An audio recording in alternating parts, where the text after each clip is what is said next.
Vi skal doble kundemassen vår hvert år de neste årene fremover. Hvert eneste år i flere år.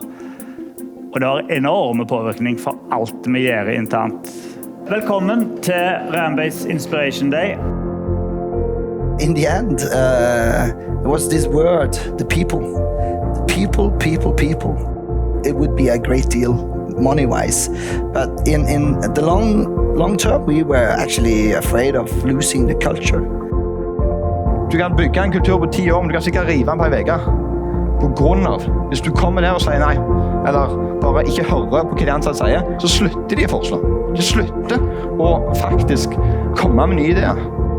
Så det å skape det der en endringstoget, at det begynner å gå, det er ekstremt viktig, og det smitter jo over da på alle steder. You train them to be that, and you live that way, you talk that way, and I'm running.